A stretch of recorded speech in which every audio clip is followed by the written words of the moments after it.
What up, guys and ghouls, and welcome to Fright Mic. I'm Liz. And I'm Sam. And this week we are talking, well, our last episode for July, but we're still talking about Slaycation. It's crazy that July is over. I know, it's so weird. It feels like it went by so fast, even though this whole, year has been, several years long. Yeah, it's just a slow cut across the gut. Yeah. So, ugh. But July went fast. But we made it. Yeah, we'll see what the rest of the year has in store for us. Yes. It's Smile. horrible. Smile and get through it. Yeah. I know. I don't know. I can't tell if things are getting better or worse, but we'll see. I'm just gonna keep smiling. Keep nodding your head and smiling. Right. That's all you can do. I laugh because I cry if I don't. Well, this week, on a lighter note maybe, we're going to be talking about A Perfect Getaway, or is it? Or is it? From 2009. So before we get started, I just want to apologize ahead of time if you can hear the clicking noise in the background. What we haven't been sharing about this month, or the past 2 months really, is that where we're recording doesn't have air conditioning and it's 100 degrees out. My thighs are sticking. I'm sweating just standing still. And so we had to cave and put the fan on today because it's over 100. And I apologize if it's bothersome, but we will literally die if we don't. Literally, we will die. But we want to record for you. Only the best quality. And we can't do that if we're dead. Exactly. So we'll just sit here sweating. So, yes, sorry, we have to have the fan on today. These are the sacrifices that we make. I know. All in the name of horror, honestly. It is horrific. Yes. And it's funny because we've been talking about people going on, vacations all month long to these, hot places. And I'm like, I'm really feeling it. I know it's disgusting. Every day it's, hotter and stickier than the day before, and I'm like, just shoot me and bring fall on, man. I'm so ready for fall. I'm not ready for winter. And where we live, which is in Chicago, is 9 months of winter. If Chicago's seasons were a pie chart, it would be 95% winter. 1% of all the others, and then just a random percent of what the fuck. 1% fall, because literally fall is the best season of them all. And it's the shortest. It's a week long. Yeah. Literally, bullshit, it's a man. week long. Last Halloween, it snowed on Halloween. Truly did. Snowed on Halloween. It was like a blizzard. I was like, what the fuck is this? My grandma told me a story before she passed away. God rest her soul. And she was like, when I was little, it snowed on Halloween. And I was like, huh. You old so-and-so. I'm the old so-and-so now. It is now snowing on Halloween once more. Yes. It's disgusting. I hope it doesn't happen this year. We can't have, We can't have that. How, can it get any worse? I mean, really. Knock on no, wood. not really. God. Anyway. Back to the movies. Back to our regular scheduled programming. So yes, like I said, A Perfect Getaway, 2009, and it's has a 6.5 out of 10 on IMDb. It has a 63% on Rotten Tomatoes. Oh, Yeah, okay. so it's it's a little higher than the average bear. I feel like every movie we've done this month has been middle of the road, except for our 10% on Rotten Tomatoes, which was last week. Oh, Last yeah. week? You know what? I don't even know. That was a doozy, though. It's funny because I actually do remember seeing this movie in theaters, but that was 11 years ago. I also remember seeing this movie in the theater, and it was a time ago. Yeah. It was 11 years ago now. Nope, I'm sorry, 10 years ago. But I'm bad at math. I did still remember the ending, but there were parts of it when we were rewatching it that I was like, oh yeah. I've seen this movie a handful of times since the theater, so it's kind of You already knew. yeah, it's lost the appeal. Knew. It's still good. I still enjoy watching it.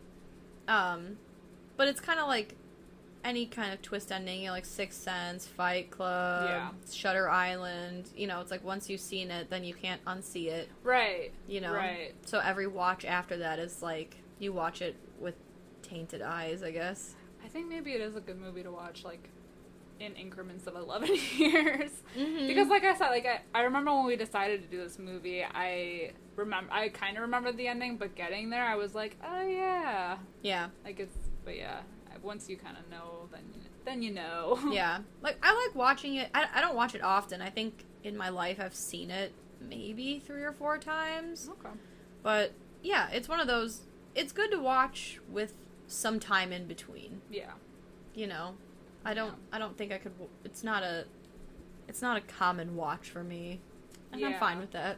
And I think, actually, part of the reason that I might critique this movie is their way of making you guess who it is, which we'll get to when we start talking about it. Ooh. Yeah, I know. I got thoughts. Hot takes coming at you. But, yeah, so, also the casting choice of this movie, I feel like, is a little random. It is very random. It's a very random Choice. cast of actors. Yeah. Especially our main couple, Cliff and Sydney. Yeah. Steve Zahn? Yeah, Zane? Steve Zahn. It's, like, so weird. He's a goofy actor. That's what I was gonna say. Like, Yeah. I'm used to seeing him as, like, some, like, nerdy or, like, dorky, like, comedic character. Right. And for him to be in such a, like, serious role, especially at the end. Oh, like, God, I know. It's so weird. Like, I can't unsee him in Saving Silverman because he's, like, a Neil Diamond obsessed, like, just, I mean, loser, I guess? Like, he owns his own, what is it, like, animal control thing, and he's, like, obsessed with Neil Diamond, and, like, Yeah. Jack Black's in it. That's who I picture when I see, like, you know, when I think of Steve Zahn. I don't picture this. Well, what are they called when they're never What, the character main actors? Yeah, like, they're never the main character. They're always a side character. He's Always a always bridesmaid. a side, like Judy Greer. Yeah. She's never been, like, the main person in the movie. She's always, like, the friend or the daughter, you know? Yeah. Like, in the new Halloween, she was the daughter. In Jawbreaker, she's Violet. Yeah, but, like, and Steve Zahn is, like, the same way. He's always been, like, the other guy. He's like, not a leading man. Yeah, so for him to be in this movie as the lead character was, like, a little weird. Yeah. Yeah, especially with Mila Jovovich, who is, Yeah. not to be rude, but so out of his league. Yeah. Personal opinion. She's, like, gorge. She really is. Yeah. Strange. Very strange. But, well, it's like, so you've got the not leading guy as a leading guy. You've got him opposite Timothy Oliphant, who just exudes sexual energy. Sexy and expensive. And then you've got young Chris Hemsworth coming in hot with his Australian accent still, trying to hide it. And coming in hoppy and hot. yes. I and forgot he was in this movie. I also did. I forgot about him and Marley Shelton's characters, Yeah. if I'm honest, because I just remember the twist every time I see it. Yeah. And then, yeah, every time I see them, I'm like, oh, yeah, it's those people that are And in this it. must have been, also. like, pre him being super famous. Like, Yeah. pre-Avengers and all that. Or This was his pre-Thor. second American role, I think. From what because when I saw him in this, when we were watching it for the podcast, you can hear very clearly he still is, like, trying to hide his Australian accent, but it's coming in thick. Yeah. And I was like, 2009, I wonder how many movies he had done before this. And I think, if I remember correctly, this was only his, like, second big, like, American movie. Okay. I don't remember the first one. I mean, he's not in it for very long. Only a few scenes, but... But he's got a badass do not resuscitate tattoo, so that's worth mentioning. Exactly. I also thought it was interesting because Marley Shelton is an actress who I love and adore, and if I could wear her skin as a suit to my birthday party, I would, because she's gorgeous. I was curious, and I looked up both of them, Chris Hemsworth and her. She is older than him by, like, 9 years, but they look the Really? goddamn same age. Yeah. Mm-hmm. Maybe it's because he's so tall. Maybe.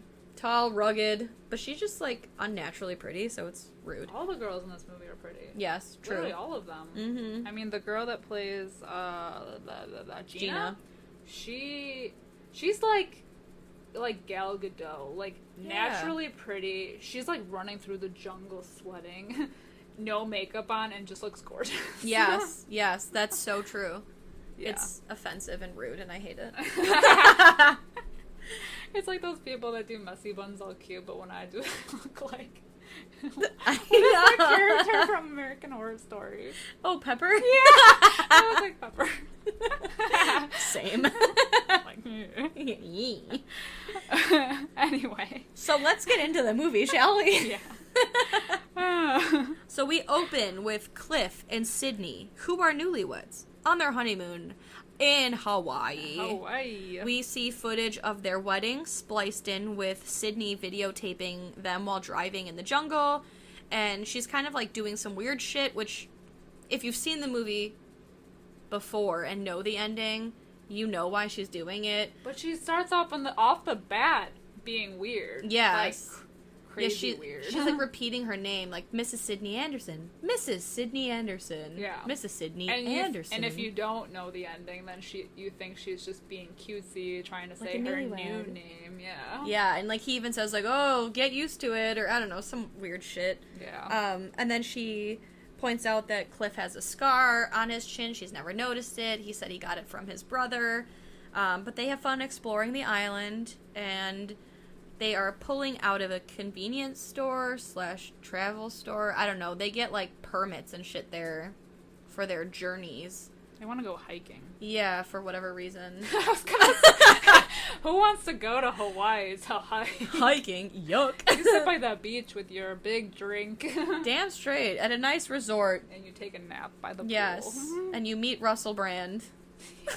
That's true. But yeah, so they're pulling out of this like travel hut, and you see a newspaper, and the front of the newspaper says "Young couple butchered in Honolulu." Ta ta ta ta. Foreshadowing. Bum bum bum. So on their way, they're kind of heading to this like remote beach, hence the permits. They see two like hitchhiker type people. Sure. Enter Chris Hemsworth and Marley Shelton. And they're also weird. Yeah, they look like kind of almost like hippie-ish. Yeah, they're definitely like hippie-ish. She's got some dreads going on. He's not wearing a shirt. It's fine by me. And It's fine for everyone watching. right, we're all good here. But so she's like, "Oh, can you give us a ride up the road to some whatever?" Kale is Chris Hemsworth's name, and he does not get in the truck. But Cleo, who is Marley Shelton, she just hops her tiny little ass right in there and starts showing off pics. They just got married, and Steve's, she's like, "Oh, look, Cliff, they just got married." And he goes, "Oh," she's like showing them pictures, and he goes, "Oh, wow, looks like it's perfect for framing," which, we'll get to that later. But so, he's kind of like, whatever, and they finally decide, okay, maybe we'll give them a ride, and for whatever reason, Kale's like, "Fuck this, we're not doing it, get your ass out the car." Yeah, he gets real aggressive real quick. Yes, which I also have thoughts on later. So I just want to make it very clear that he yells at Cleo to get out of the car. He decides that they are not taking that ride. Just putting that out there. Yes, he does. So then, But Cliff was kind of uneasy from the bat. After looking at the Yeah. Do Not Resuscitate tattoo yes. on Kale's, like, perfectly golden bronze body. Perfectly sculpted marble abs. I mean, that's neither here nor there, but... But he gets an uneasy feeling from them. And, I mean, rightfully so, because he kind of goes full psycho. But I feel like he's also uneasy because he's caught in the thirst trap. That is Kale's abs, you know? mean, But hey, whatever. Aren't we all? Aren't we all? So, the newlyweds, they continue on down the line. They get to Kalalu Trail, some trail, and it is 11 miles. That is too many miles. But they... 11 miles too many 11 for miles me. too many. During quarantine, I was outside every day to try to keep off the quarantine 15, and I would do 5 miles a day, and I wanted to die. To think Imagine about doing 11. doubling that? I know. No, absolutely not. So on the trail, they come to this, like, narrow ridge, and they're kind of unsure of it. It's wet. It's very slippery, very narrow. Cue Nick, who enters the scene. Nick is Timothy Oliphant. Mm-hmm. He's like... Yes, he is. Yeah. Oh, yes, he is. So he's like, "Hey, guys, you just gotta be confident in your steps. Avoid those slippery little green spots or whatever." Moss. So, yes, the moss. The moss. So, he helps them across after, Sydney almost slips. It's all cool. They make it, and they're all kind of following each other. And this is where it gets kind of, like, weird. So, like, Nick's, like, talking to Cliff, and he's like, oh, you look so familiar. I swear I know you. And, you know, he's like, have you been on TV? And he's like, no, but, you know, I'm an aspiring screenwriter. They talk about how his first work is being turned into a movie, and then it gets really weird because they say there's, like, some rewrites. But they hired, like, somebody else to do it. Right, and they're doing it now while he's in Hawaii, so Nick's, like, weird. But Cliff is, like, trying to change the subject because he's, like, he's, like, clearly uncomfortable talking about it. Yes. So then Nick brings up, oh, well, I took a writing class once, and then he mentions, he's very, like, there's this line, and it keeps coming up, and he's like, oh, yeah, I took a writing class once. You know, what I learned is that every good story needs a red herring. Weird to just bring up. Yeah. But in the movie it makes sense later right. on. So that's like, if you're into like picking up on cues and stuff, you're like, okay, I'll keep that in the back of my mind. Which is why I feel like this is a good movie to rewatch. I mean, once you know the ending, then you know the ending. But like, you like appreciate the journey to get there more. Exactly. Because then you pick up on this stuff. Right. It means more. So like, these kind of movies are good because you watch it the first time and you get that, like, moment for the twist. You watch it a second time to pick up on all the shit that you missed the first time because you were blind to the twist. But yeah, so they talk about that, and then while they're hiking, they come across a group of girls. One of them says her dad told her about murderers that are in Oahu. They already found 2 people dead. They're looking for a man and a woman who are the suspects, but they can't get service on their cell phones now, so they don't really have much information beyond that. And not only that, these people are taking their victims' teeth out and like taking or like cutting off their fingerprints so that you can't identify them. Creepy. Yeah. What a way to cover your 11-mile trail. And while they're kind of like pressing on, Cliff spots Cleo and Kale on the trail below them, but continues to hike anyway with Nick. But he's like constantly looking back because he's like so paranoid about like them, like rightfully so, like we said, but he's suspicious. And eventually they come and they meet up with Gina, who is Nick's girlfriend, who's like floating in the middle of this like pond, butt-ass naked. Which, with a body like hers, Perf. She should be. She should be naked. She's proud of that body. She worked hard.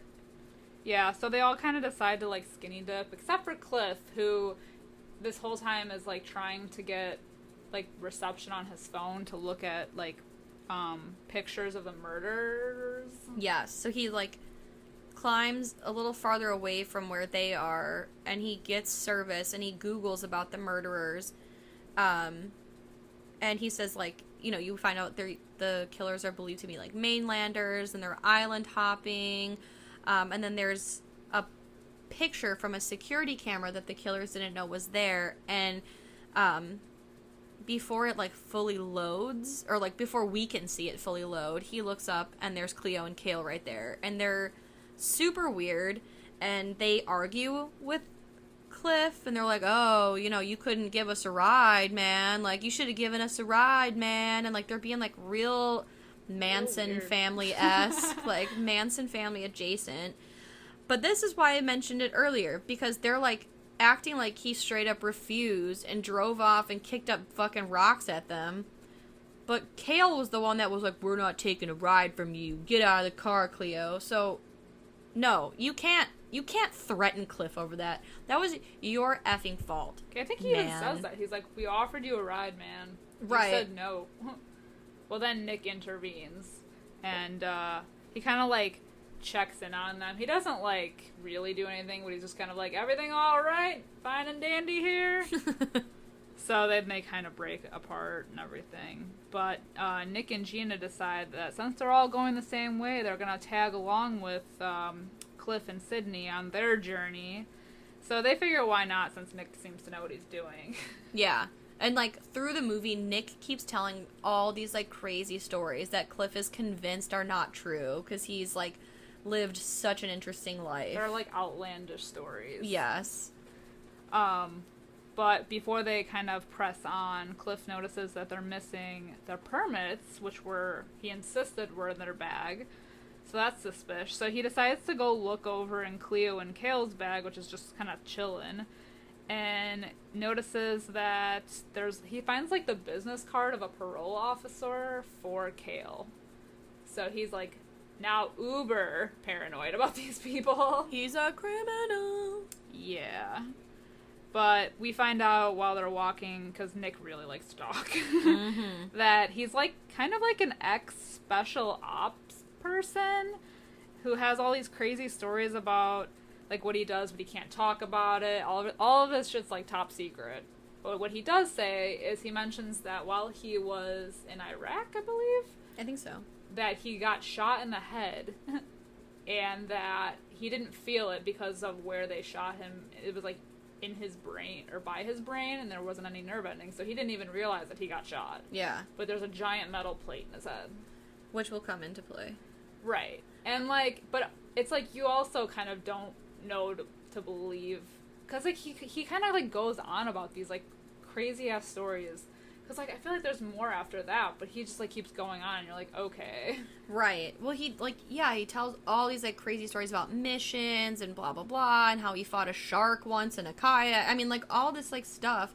But he's also telling these stories because Cliff and what's his name? What is Timothy Oliphant's name? Nick. Oh my god, thanks. Because Cliff and Nick, because he's a screenwriter, they kind of joke like, "Oh, you should write a movie about my life." Yeah. And so that's why he's telling all these stories, and he's like, "Well, obviously the names and dates and places will have to be changed." Like he's trying to sound more interesting than he really is. Exactly. And Cliff does say that too. Like he says it in private, and then he does say it to him. You know, he's like, "I don't believe any of your stories, but you know, whatever." So yeah, we find out he does have that metal plate in his head, but then he's like, oh, you know, we can't go through metal detectors without, you know, setting them off, but it allows him to get through with a knife that he keeps attached to his leg, which for the story's sake works, but for security purposes that does not work, because I don't think so. Yeah, they would find that knife. Right, they would find that knife. But Gina says, and she's got, like, a cute little, like, southern accent. She's like, he's really hard to kill. And she says that a few times. Yeah.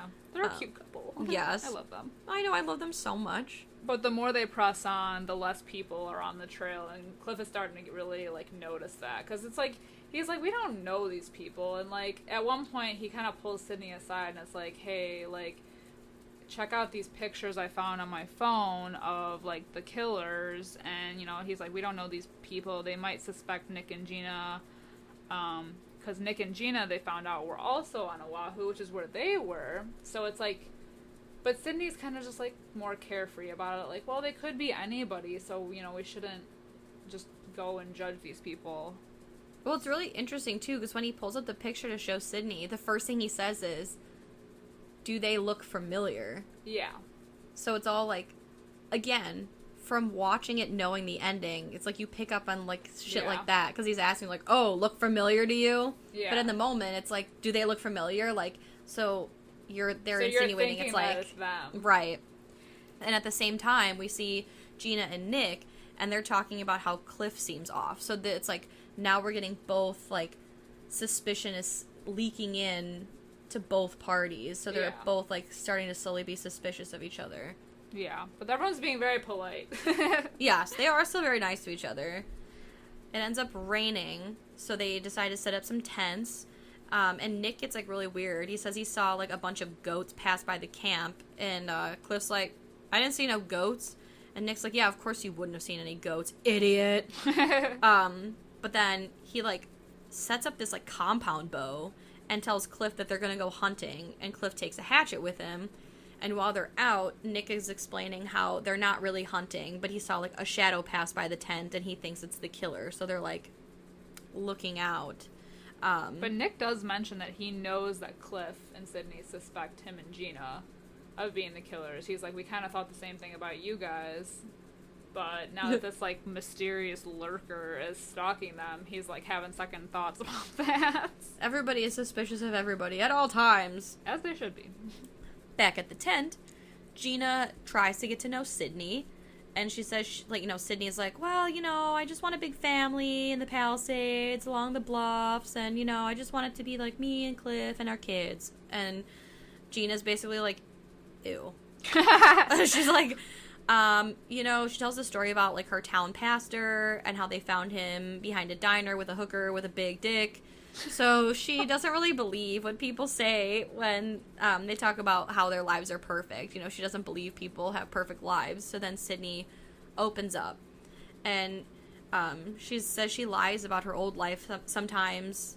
Her parents split, and she was put into foster care because they had decided to split the kids evenly, with each parent taking 2 children, but they had 5 kids. So Sydney was put, in a foster home.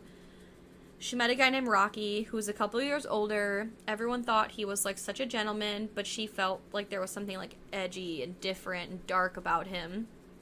And she tells Gina this, like, weird story about how the first time they had sex, everything was, like, going great. There was a big climax about to happen, and then Cliff turns on his headlights and tells her to get out of the car, and she finds this, was it a golden retriever? That was sad.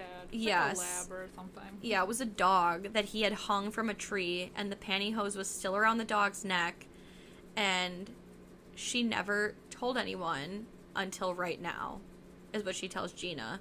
And then Sydney says, it's amazing how much people talk about themselves on vacation to people that they had only just met. Yeah. Interesting. Interesting commentary. Well, then we cut back to the guys, and Nick is kind of, like, messing with Cliff at this point. So Cliff gets, like, a little pissy and kind of storms off. But he notices that there's, like, another camp set up. So he kind of, like, is lurking at their camp.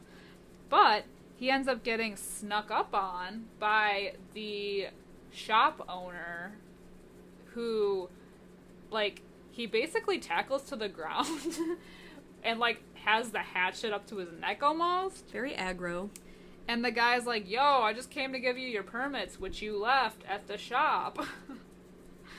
And so he gives it to him, and he heads back out of the forest and meets up with the girls again. And it turns out Nick does come back, and he did kill a goat. So there were really goats. There were really goats, and he just killed a whole ass one.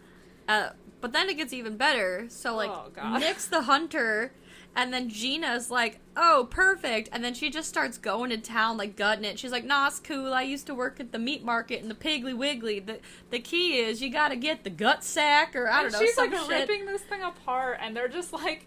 Then we kind of see where Sydney and Cliff are coming from with these, like, crazy-ass people. Right. They were like, holy... Because, again, the first time you're watching this movie, you're like, holy shit, these people are psychos, because they're, like, hunting and gutting and whatever. It makes me wonder why, like, what they were going to do if they didn't find the goat. Or, like, why, if they would take this trip, wouldn't they just pack some food?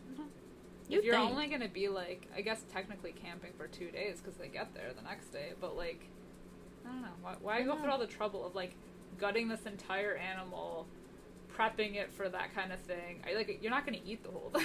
Yeah, exactly. Well, it's like, I guess for the fantastical suspension of disbelief for this movie, sure, it works, but it's just to make them seem crazier. Exactly. It's just stupid. But Cliff and Sydney are, like, watching what's happening, and they definitely want to bail, because they're like, these people are fucking nuts. Yeah, they're crazy. But they decide that they basically have to just kind of stick it out until they're supposed to get to this, like, remote beach in the next morning, so they said that they can't really just, like, leave them without being suspicious, so they decide to stay with them and see what happens. The next morning, we get a police chopper. He comes flying overhead. What happens essentially is they arrest Cleo and Kale, and Kale shouts to Cleo, like, they got nothing on us. And as he says that, we see a cop rummaging through his bag, and what he pulls out is a container of teeth and a pair of pliers. And it's very suspicious. It does not look good, considering the killers that they are looking for are pulling out their victims' teeth. So, this is really not going to fare well for the hippie couple, but it's fine. And they get taken away. Yeah, we think they're the killers. All is solved. And Gina even jokes and tells Sydney, she's like, ha, we thought it was you guys. And Sydney's like, oh, so much for our game face. You bitch. Now this is kind of like a turning point in the movie, and this is something I was gonna wait till the end to talk about, but I feel like maybe it might be good here because Cliff's character does a complete 180 after this happens. True. He is, like, confident, suave. He even takes his glasses off. But you know why? Because they show it in the flashback. They do, but I feel like if you don't know the ending, it's a little strange. Yeah, true. You're right, though. You're like, how come he's so, like, I mean, Macho he was man. paranoid before, and I guess they took them away, but, like, all of a sudden, he's in high spirits. Right. And excited to be there, and whatever. It's like, okay. Yeah, it's like his dick grew 6 inches. Literally, like, what? So, and because of this, it's like, they're, like, sitting on the beach, they make it, finally, and Cliff is kind of like, hey, Nick, I rented these kayaks. Like, he's, like, carefree. He's like, I paid $40 to these teenagers over there, and they're letting us borrow the kayak for an hour, and we should go see some sea cave. And Nick's like, normal Cliff cool. would not have done this. Right. Yeah, which is weird because Nick has this whole thing about how he's, like, really good at looking at his surroundings and assessing the situation, basically giving an ocular pat down to everything in life. And he doesn't pick up on Cliff being a completely different person, basically, with these fucking kayaks. And he's just like, totally, I'll go to the sea caves with you on these kayaks. I'll fucking race you. Why not? Let's go.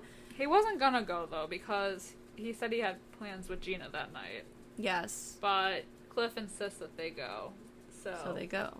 So they do go. But then as they're, like, going, Nick tells Sydney to tell Gina that he'll be back for a sunset walk. So I feel like everyone knows he's gonna propose, right? Yes. So, like, so cute. But Gina, so, like, Gina asks Sydney where he went. She relays the message. And then she finds their video camera that they've been toting around this whole time. And she is nosy, which normally I don't agree with. But for this sake, I mean, it saved their lives. So she pushes, like, their little memory stick in and is looking at photos from the wedding. And suddenly her face changes and she drops the camera. And she's calling frantically for Nick. She's, like, waving her arms and she's jumping up and down. And he's like, I can't hear her. And he's like, yeah, no, sunset, I'll be back. So she tries to, like, run to where she knows the sea caves are and hopefully, like, meet him there.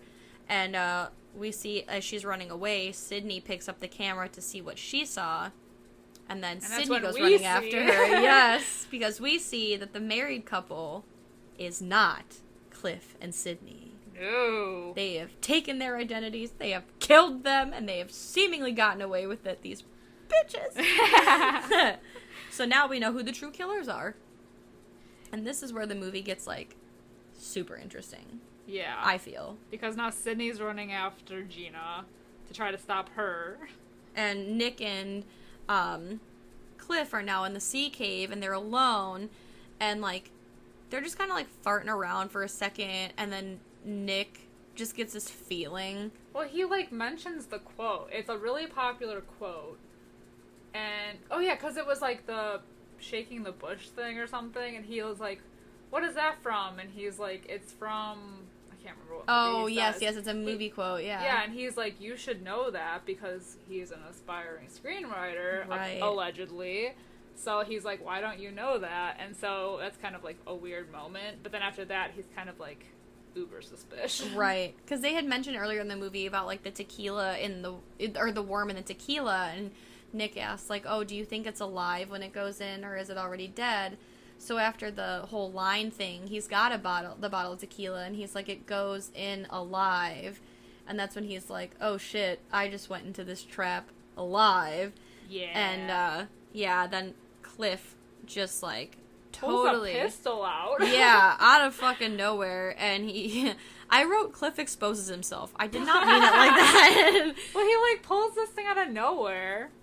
And, like, pulls it on Nick, and that's when we get, like, a flashback. Yeah, so we see, like, the gun goes off, and Cliff shoots Nick. We see blood. Yes. And, yeah, we get this whole long, like, flashback montage of, like, the couple basically killing the newlyweds, taking their teeth, cutting off their fingerprints to steal their identities. They're copying, like...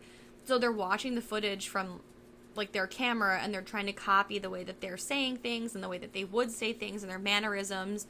And they're using, like, what people are saying about them in the video to, like, get to know them better. Exactly. Like, the groomsmen were talking about how this Cliff guy was an aspiring screenwriter, and that's how he made up the story. And he's practicing how to say these, like, things that a screenwriter would say. Right, exactly. In the biz. And then we see, like, all of the weird things that they've been saying, and we see, like, the other side of it. So now when Cleo's holding up the frame, or, like, the photo, and he says, oh, suitable for framing, we're seeing that juxtaposed with, like, how he's actually literally framing them for the murder by putting the teeth in and the pliers in their bag when he's pretending to look for the permits, and like other shit like that. You know, like, now we realize in the beginning when she's practicing saying her name over and over again, it's like because she's getting used to her new identity, not because she's a newlywed. Ooh. Yes. And then we get another flashback to a nicer flashback. Yes, a nicer flashback. Gina and Nick are shopping in Oahu. They go to a jewelry store. She's, like, on to him 100%, that he's, like, paying attention even though he looks like he's not. So then when they leave, he goes back to the jewelry store, and turns out he's had a ring the whole time. So he asked the lady for her opinion. She's like, I'm sure she'll like whatever you got her. That's a good ring. Then another flashback of Sydney and Cliff, whose real name is Rocky. Who Sydney had mentioned earlier. Rocky, the boyfriend, the psycho boyfriend who kills dogs. The dog killer. They're doing, like, meth on the beach. Yeah. And, like, that's why Cliff/Rocky has done, like, a complete 180, because he's just, like, fucking straight meth out of his mind now, and he's, like... Yeah, pretty open, too. Yeah. Like, open on the beach. Yes. He's just, like, fucking hyped to kill these people and take their identities. But he was basically, like, giving her... She's very, like, ooh-doo-doo-doo-doo, and he's very, like, no, like, don't mess this up for us, like... And there's clearly some kind of thing where she has more feelings and, like, is in love with him, and it's, like, they allude to the fact that he's, like, kind of mistreating her and, like, brainwashing her a bit. Well, I think he's, like, a psychopath or sociopath, like, because he says things like, I love the idea of loving you. Yeah. But he can't. But he's not. Right. And he even says, like, you should be honored to be this, like, pawn living all these different lives with me. Mm-hmm. And so she's like, fucking control freak. Right.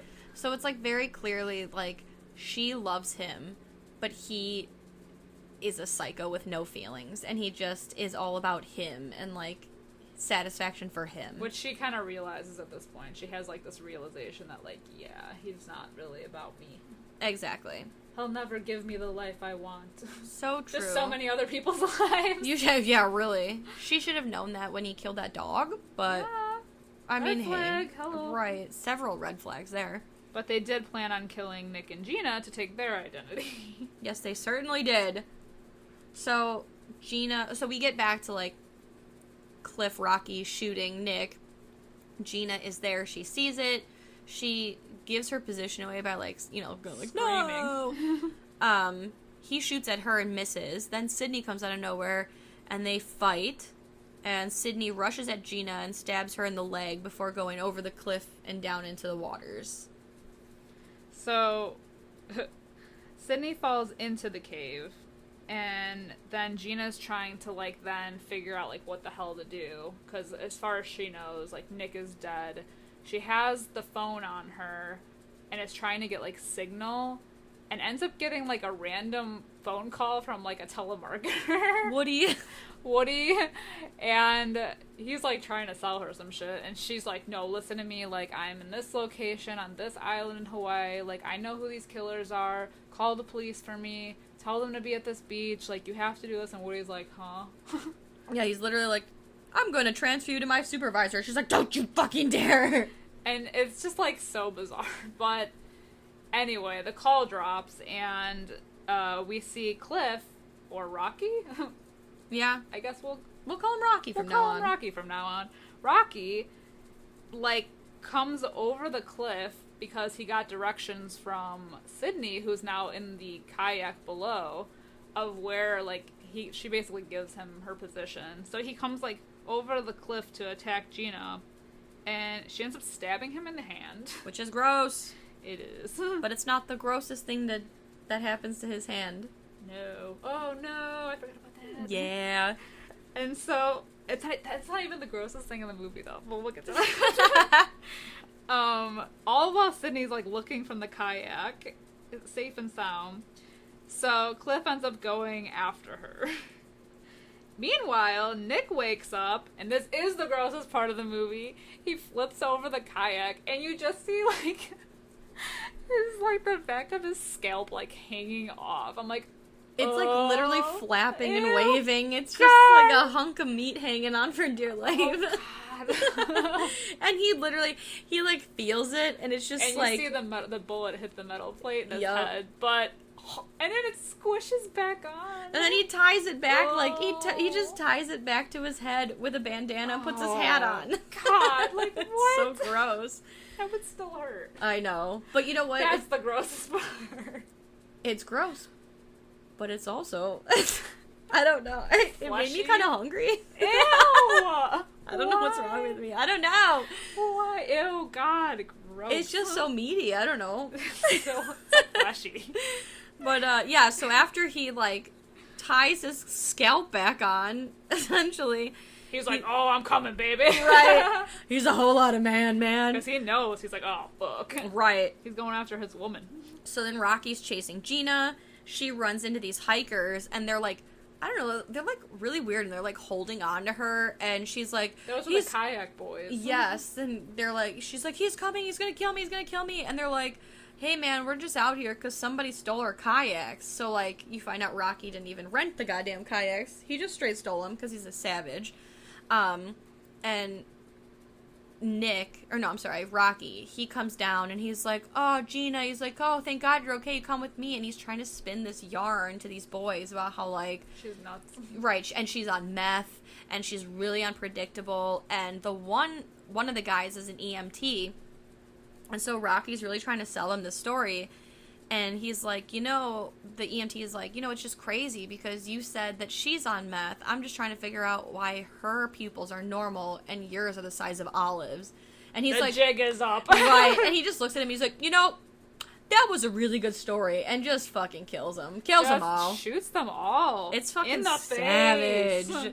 So, Gina runs, but Cliff hears a noise, and Nick descends upon him like a hooker on a dick.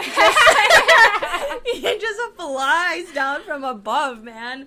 And, it's crazy. So then they, like, they're gonna just duke it out. But the hand. So Cliff goes to reach for the gun and realizes not only has his hand been stabbed through, but now it's sliced totally in half. And he, like, holds it up to the camera so we see his, like, half hand. It's, like, split. It's, like, split between his middle finger and his ring finger. It is so That's gnarly. the kind of shit that I can feel, I know. That, to me, is more disgusting than the fleshy chunk. I don't know. That feels so gross. I can feel both of them. It's so sick. Yee. But, yeah, he's looking at his sliced in half hand, and he still tries to shoot at Nick, but he misses every time, and Gina's watching. So she's like, oh my god, Nick's alive. Hallelujah. Meanwhile, Sydney makes it back to the beach with the kayak, sees a helicopter flying, and flags it down. True. Like the real... So, turns out Woody did come through. Woody did come through. God bless Woody. So, I think it's Rocky. He holds a gun to Cliff... No. Nick holds the gun. Yeah. To Cliff's neck and asks how many people, how many people he's done, like taking the identity of and killed. Exactly. And Rocky says, well, like, enough to get good. So it's like, wow, he's a real straight up psycho. Meanwhile, the helicopter then, like, comes down, and they're, like, basically seeing, it looks like Nick is the aggressor here. Yeah. And so they're like, put the weapon down, and Sydney's in the helicopter, and they're asking her which one to shoot. Which, like, I got, like, they wouldn't. Would they? They wouldn't. know. They wouldn't just go be like, which one? Right, what's going on here? I don't know. I feel like no. I feel like they wouldn't just be like, I'm gonna kill one of them, and you're gonna tell me who. Right. I mean, suspension of disbelief. Yeah, But exactly. still, This but movie has a still, lot of those moments. yeah, exactly. So she basically kind of nods for them to kill Nick, and just before they shoot him, Gina comes. And, like, covers him. Exactly. And, like, takes him away. The human shield Gina. God bless her. She is literally so cute. She's a queen. So then she embraces Nick, and then she gives, I want to say Cliff / Rocky, like, a big old kick to the teeth. Woo. And, you see it all fly out of his mouth. Yes. And he says, I wouldn't have done that if I were you. I think that's what he says, right? Some shit like that. Yeah. And then she's like, well, you're not me. Because you're not him. Oh, that's right. That's what he said. Because identities, you know? Mm-hmm. So then we see a teary-eyed Sydney, and she's like, the one you want, the one who killed all those people, the one who I let fuck up my life, is the one that's reaching for that gun. Right now. And they look through their little scope, and they see Rocky Cliff. Rocky Cliff. Rocky Cliff. And he's reaching for that gun. And guess what? They shoot him. Oh, they do. They shoot him real good. So, then we cut to the medic chopper, and Nick and Gina are there. And Nick gives Gina the ring, and he says he's had it for a year and a half.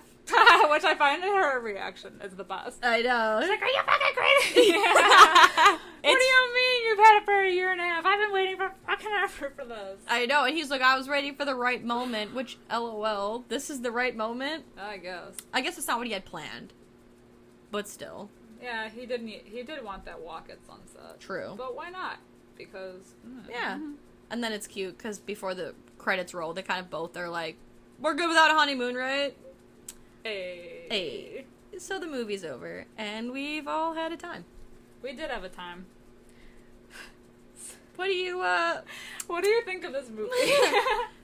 Well, you know, the ratings are middle of the road, and I feel like it deserves a middle of the road 2.5 out of 5, because as I mentioned, there are movies with twist endings like this. Yeah. That are just done better. Like the others. Like Shutter Island. Like Fight Club. Where you don't get sick of them. Exactly. And I mean, you notice more in those movies too, but I don't know, because you know, like, for, like, this kind of movie, because you know the ending, I don't know. It, right. Like, takes something away from it. I know. I feel like it works sometimes and it doesn't, so it's kind of, like, iffy. Yeah. But I will say, after not seeing it for a while, that it does keep you guessing, especially the first time you see it, because your brain, because you're kind of just watching and not really paying attention, I mean, maybe you are, you're just kind of going through the movie and you're like, oh, I wonder who it could be because of this, and this is the problem that I have, is, like, why did they make it seem like they almost like purposely steered the audience to believe that, like, Sydney and Cliff weren't the killers. Mm-hmm. I know you weren't, like, supposed to think that in the beginning, but it's like, why would they have these little side conversations talking about how they're, like, suspicious of Nick and Gina? Right. Like... it's so weird, because, it like you said, what's the point? Because it's strictly for the audience's purpose. So, like, we get that conversation with Nick and Cliff talking about the red herring. Yeah. Okay, the whole movie is a red herring. We get it. So, like, you're led to believe it's one thing, and it's actually the other. That's the whole fucking thing. But they don't do it subtly enough, I feel like. No, well, and then it's... So, like, sometimes it works. Like, when Cliff and Sydney are off to the side, and he's showing her the picture that they got, and he's like, do they look familiar? And we don't see that. Right. So, like, he's asking her, like, oh, this is us. Like, do they look familiar? Because it's fucking us, and you can kind of tell. But, like... But they do this thing where they just try to pull the rug from underneath the audience at the end, but still leading them in the direction to believe that, no, we're not supposed to believe that they're the killers. Right. We're supposed to suspect everybody else. So, like, then I'm wondering, because they're... At least Cliff is a drug addict. Is that his, like, paranoia? Because he has, like, he's been in, like, withdrawal or something? Withdrawals? Who knows? Like, they don't even really, like, address that. They really don't. They throw that, like, meth thing in there. Right, and that's part of the thing with me saying earlier about how they have, like, these inconsistencies with the characters of, like, him just doing the total 180. He's, like, this, like, bumbling, paranoid, like, uber safe person, and then the one thing happens, like, yes, he realizes that he was able to frame them, which in itself is, like, a little too perfect. Right. That they just happened to, like, do this, but, and that worked out perfectly for them. But after that happened, he's, like, completely different and, like, nobody notices. Yeah. Like, he literally even takes his glasses off. He really does. And his, like, his demeanor changes completely. Mm-hmm. Where he's, like, this, like, yeah, I fucking threw $40 at these kids and they're letting us borrow this and that. And whatever. It's, like, not suspicious at all. I don't know. Right. They're not believable real-world people, you know? Yeah. Like, I guess, out of everyone, Nick and Gina are the most believable. Yeah. But even still, it's, like, they're still too, like, oh, of course she worked at a Piggly Wiggly and knows how to gut things, and she's with this army guy who's lived 1,000 lives and has all these interesting stories, and, like, what... You know... It's a lot. But that's just, I feel like that's just another way to make it seem like they might be the killers, because they're kind of got these kooky little things that they know how to do, and it's like, okay. Yeah. It all works out too much. It's, like, too much of a scripted situation. It's just, like, the way that they do it makes it seem like the audience is, like, dumb. Right. Like, they're dumbing down their audience because we're supposed to believe one thing and they're pulling out the rug from underneath us, and I don't know. I know. Maybe I'm looking too much into it. Right. Well, and that's what I love about movies like The Others and like Shutter Island is, like, I'm not going to spoil it because we're not talking about these movies, so if you haven't seen them, please go watch them. But they're so good the first time you watch them because the twist is so good. And you don't suspect things. And you never suspect it because the movie is told from the perspective of these people, and it's always like, the narrator is the person that you instill your trust in. So if you can't trust your narrator, what they see is your truth. It's all like, you know what I mean? Like, it's believable because they believe it as your narrator. Which is like the kind of twist ending that I like. Exactly. With this kind of movie, it's not that believable. Yeah, there's too many twists and turns that are, like, so crazy that it's like, I don't know. Right. But for that reason, I'm also gonna give it a 2.5 out of 5. Yeah. Because I do, even though I was just shitting all over this movie, it's enjoyable. Like, if anything, I wouldn't even call it, I guess, a true horror movie. It's more of, like, a thriller. But, I love a whodunit. Yeah. I love a twist ending, even if I knew what the twist was. Well, that's why this movie is one of the... If you're not judging it, if you're not critiquing it, like, alright, cool. You're going in mindlessly. Exactly. Then it's like, alright, it's a good movie. But, yeah, to critique a movie like this, it's like, yeah, it's got its flaws, that's for sure. It does. Yeah. Alright, guys, so... I want to end this episode on a positive note, because I feel like I just spent, like, the past 20 minutes shitting on this movie. We're gonna wrap it up. Thank you, as always, for listening. We appreciate all of you and all of the love that we get over social media. You can follow us on Facebook, Instagram, and Twitter for more spooky shenanigans. And with that, we would like to announce the theme for August. I was like, what month is it? Right. The new theme for August. Sam, drumroll. Campers, killers, and creepers. We're going to camp. Woo! Pack your overnight bags, kiss your Aunt Martha goodbye, and let's go make some schmoes. Exactly. We're making s'mores. And shooting down eagles. That's a hint for one of our movies coming up. Ooh. I love it. I know. So definitely tune in because summer might be maybe halfway over, but we are not winding down. Oh, not in the slightest. Oh, hell no. So come hang out with us and, you know, show us some love on social media. Give us Give us some movies that you think we might be talking about. Some fun camp movies that you think we might be covering. There's some obvious ones, but there's also not so obvious ones. Yeah. Those are my favorite. Let us know what you think. Yes. Until next week, I'm Liz. And I'm Sam. Rest in peace.